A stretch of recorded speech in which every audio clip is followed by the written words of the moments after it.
Satchel Paige and Oscar Charleston, cool Papa Bell here in St. Louis, why are they still segregated? Why aren't they looked upon as peers of totality if these are the greatest ball players? Their plaques are hanging in the wall, but yet I can't find them in the record books. I'm Sarah Fenske. St. Louis on the Air continues right after this. Before we move on, I want to remind you that the biggest source of St. Louis Public Radio's funding comes from listeners like you. Because you value what you hear on St. Louis on the Air, donate today. Go to stlpr.org/donate. That's stlpr.org/donate. Last month, Major League Baseball made a big announcement. It was officially recognizing the Negro Leagues as part of the Major Leagues. That means statistics from Negro League players are now part of the game's official records. But does it mean more than that? How does it affect the 3,000 players who played in the Negro Leagues between 1920 and 1948? Well, here to discuss that and those players is Ed Wheatley. He is the author of Baseball in St. Louis, From Little Leagues to Major Leagues, as well as 2 other books. So, Ed, welcome back to the show. Glad to be back with you. So, Ed, should we consider Major League Baseball's recognition of the Negro Leagues a game changer? And if so, how?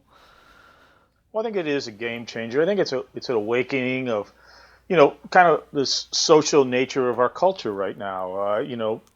You see signs, Black Lives Matter. Well, hey, black players matter too in the scheme of things. I mean, you go up to Cooperstown and you walk through the plaque room and you see plaques of many of these men who played in the Negro Leagues. But then you got to ask, why aren't there statistics included in the major leagues? Well, I think it's rectifying that. And I think there's a sweep across baseball to raise some ceilings. I mean, the Marlins, they brought in Kim Ng as their general manager, the first female. So, finally, baseball is taking steps they should have taken a long time ago.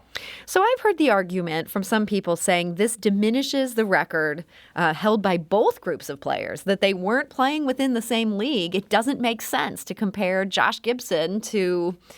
why can't I think of a Major League Baseball player? You know what I'm talking about. Anyway. Yes, a great home run hitter. Josh Gibson, great home run hitter for Pittsburgh. People are saying, hey, that you can't compare what he did in the Negro Leagues to what was happening in Major League Baseball at the time. What would you say to that? Well, I think there was, we should be past that. I mean, these men, they played baseball. Their statistics may have been a little different, as you spoke of Josh Gibson. His plaque talks about in Cooperstown. He is in Cooperstown. It's funny, but his stats weren't. Plaque says he hit over 800 home runs. When they go through the box scores, it doesn't fully add up to 800 because, Negro Leagues played generally about 100 games versus Major League playing 154 games during the same era. But, they played in a lot of other venues of, non-defined Negro League games and things and road trips and barnstorming tours. But the key answer to that is when many of these players, like a Satchel Paige, who only had 6 years in the major leagues, but he had 18 years in the Negro Leagues, or a Minnie Minoso, or, Ernie Banks, all these great men, when they made it to the majors, they showed what they were made of and why they are the superstars of both leagues. But it really just, we put everybody together. And, the superstars are going to be in the Hall of Fame.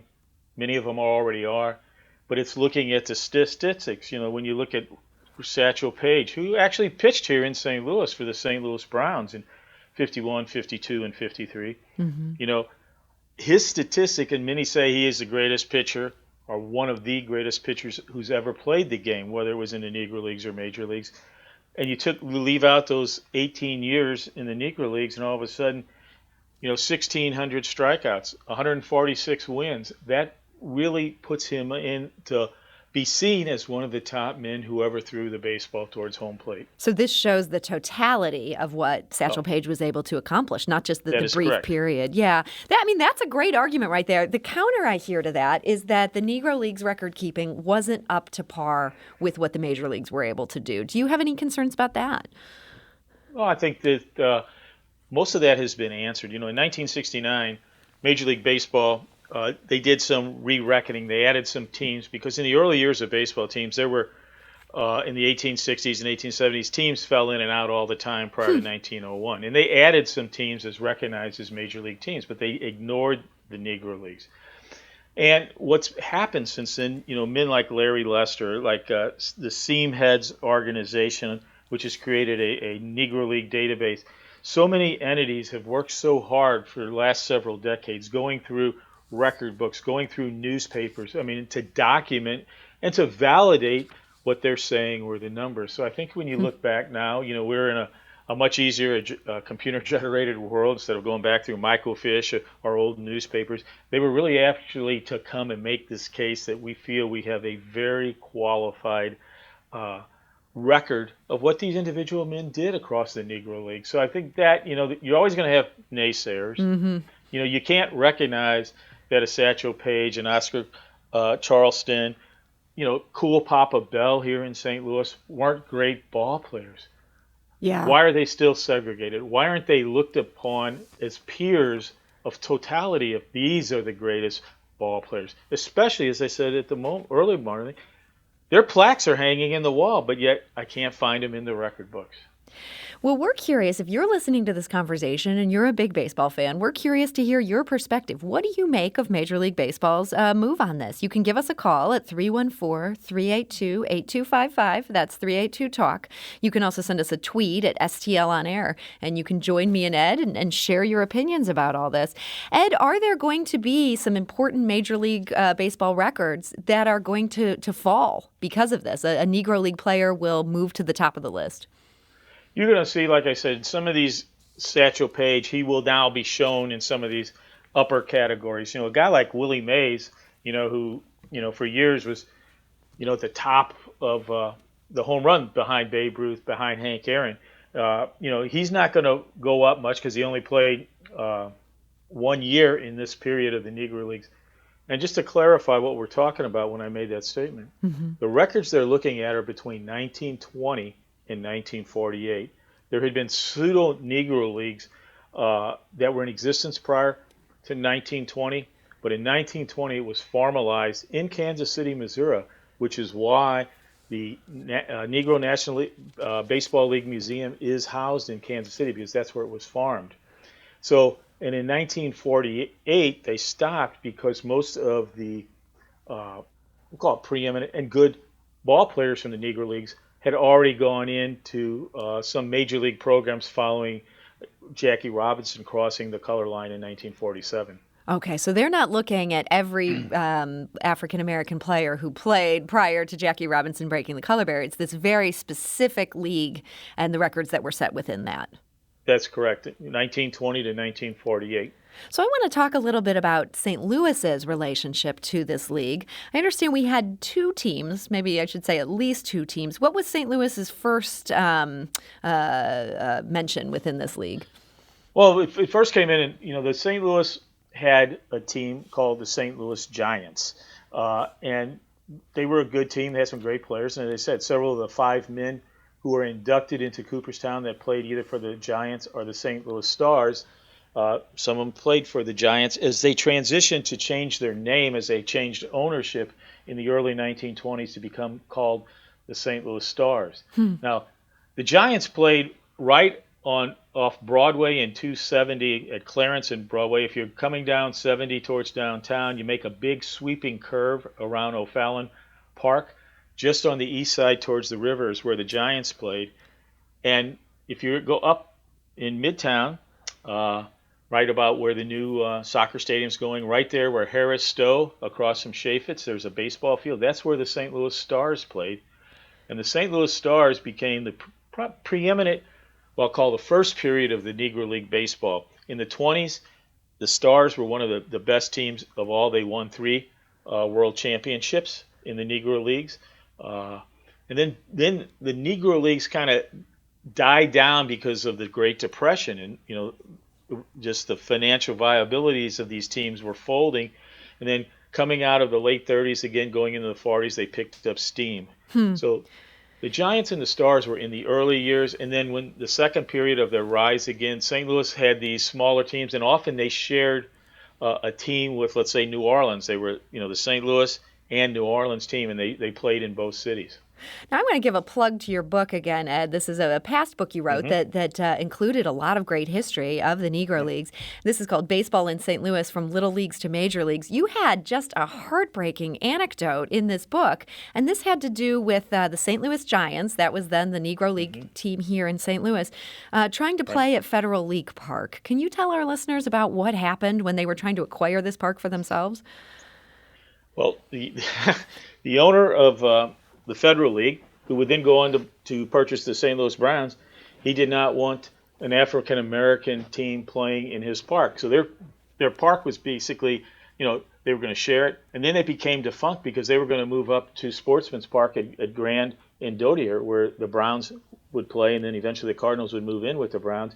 But rather than allowing an African American team to take over that park, he had all the seats removed, so they couldn't play.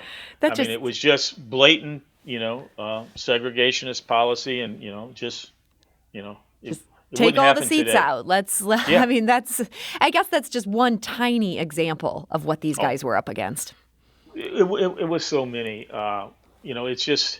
It's amazing what these guys went through. We've done roundtables, and I've did many talks, and been on your show before talking about the Negro Leagues. And one of my close friends, Nate Crump, 100-year-old baseball veteran here in St. Louis. He played for the Negro Leagues.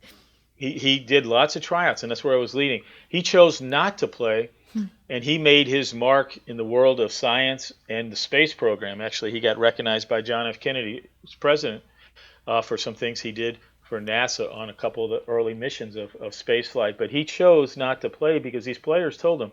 And this was the same time the movie The Green Book came out, and we were talking on a panel, he and I, about these gentlemen. You think about the luxury of Major League Baseball players traveling in those days in trains here, there, and everywhere. In Negro Leagues, it was by bus. Where would I be going? What towns would I have to go through? Where would I eat? Where would I sleep? Many times they couldn't, a game would run long and they couldn't get to the next town, and they would be sleeping somewhere in a parking lot on a bus, or they would come to a town and the town wouldn't let them eat, and they would eat their dinner was picking apples out of an orchard. And, it was a tough period these gentlemen went through in this. And, for many great ball players, they chose not to take that path. Nate was one example. There's others. Here in St. Louis, George Altman is one of the.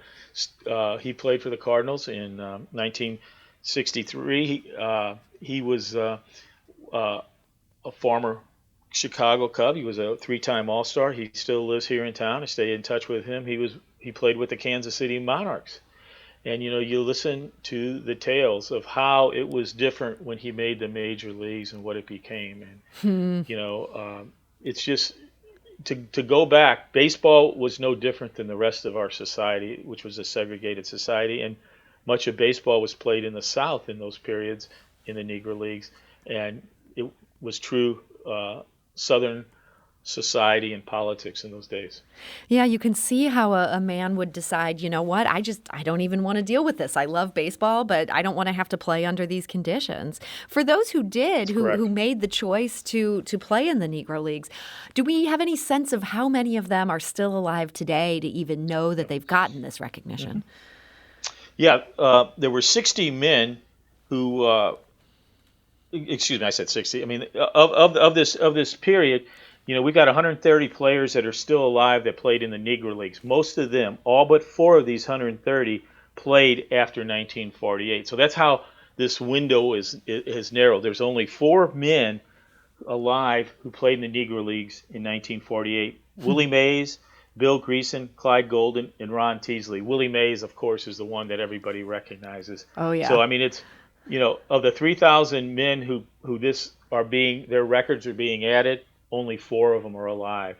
And then, like I said, when the Negro Leagues finally folded in the mid 50s, there's just 126 left who played in those leagues. And do we know, as a group, if they have a policy or a reaction to the Major League Baseball's decision here? Well, I think they welcome it with open arms. Many of them have been called out. The spotlight's back on them. They've been on a few radio and television programs. They're being interviewed for magazines and being interviewed by some of us looking for our work in creating some new stories about the Negro Leagues and its importance and how Major League Baseball is stepping up to the past. Well, Ed, that's actually a great. I'm glad you reminded me of this. I understand you're working on a book, and this is Hmm. specifically about the Negro Leagues this time, not just part of a bigger story. What's going to be the focus of that? Well, I mean, in the baseball in St. Louis, you can't have baseball in St. Louis without telling the full story and the African American experience that took place at the amateur as well as the professionals. So we talk about these young men who played in St. Louis at Tandy Park. Tandy League was the big amateur playing, and then you had the Stars and the Giants and a few of these shared teams of the late 40s. But we're going to take that approach that we did and do it for the whole Negro Leagues. How baseball not only impacted St. Louis, but as baseball was first created, the rules we know today was 1846 up in Hoboken, New Jersey. How it crossed the country and how baseball parallels that society transformation across. And for like I said, over 100 years, it was a segregated world. And how was baseball played in that segregated world? Do people realize some of the hardships that we just spoke about a moment ago that these men endured? It wasn't, the Babe Ruth type, everybody cheering and go anywhere in society. Black baseball in the 20s and 30s was exciting. I mean, that people, they would fill stadiums. They would fill Yankee Stadium. They would fill Sportsman's Park when they played special games here in St. Louis because they played a faster, more competitive, more challenging game. Not the slower go for the home run. I mean, they were running and cheering, and it was just an exciting game, and that's brought a lot of attention, and I think a lot of just entertainment to the African American community of that time. These were their heroes. This was their people, if you will. And Ed, you mentioned these filled stadiums. I understand Stars Park, which you mentioned earlier. It's over there by Harris Stowe. It was the first Correct. professional park in the U.S. owned exclusively by African Americans. What happened to that stadium? Well, that stadium just slowly decayed as the Stars were. They got caught up in the financial crisis of the Great Depression, and they became defunct after 1931, like the rest of the league, and it just came into decay. And fortunately, the ground is still there. The baseball diamond is still there. The Harris Stowe uses that for their college teams. Actually, in my senior leagues, we still play on that diamond. And So the St. Louis baseball goes on that ground. Yes, yeah, and the St. Louis Cardinals just last year were brought forth several $1 million to refurbish that stadium. We were supposed to have last May a big ceremony down there honoring the 100th anniversary of the Negro Leagues. Just like everything else, it got canceled. So we're hoping sometime from the St. Louis Sabre organization that we will re-engage in this partnership with the Cardinals, the partnership with Harris Stowe, and honor not only Stars Park, but all these men from the Negro Leagues. Well, I really hope you're able to do that. I swear there are so many things I keep saying the minute this pandemic is over, but this feels like it really ought to be a priority. So let's have that 100th year celebration, maybe just a year or two late. That's so, correct. Ed Wheatley, I want to thank you so much for joining us today and sharing your knowledge. Well, thank you. I appreciate it. Always glad to be here. And Ed's book is Baseball in St. Louis, From Little Leagues to the Major Leagues. And there it sounds like there will soon be a book devoted specifically to Negro Leagues and the African American games that were going on here in St. Louis. That's going to be a great read. This is St. Louis on the Air on St. Louis Public Radio, 90.7 KWMU.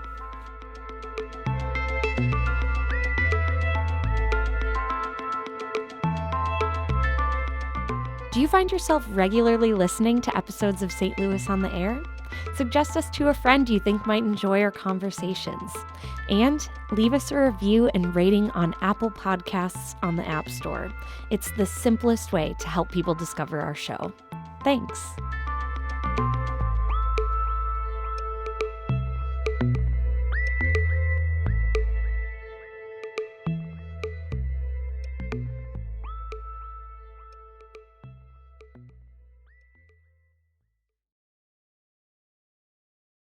Support comes from the Missouri Forest Products Association, honoring Arbor Day on April 26th, with an ongoing commitment to sustainable stewardship and conservation of Missouri's forests. ChooseWood.com.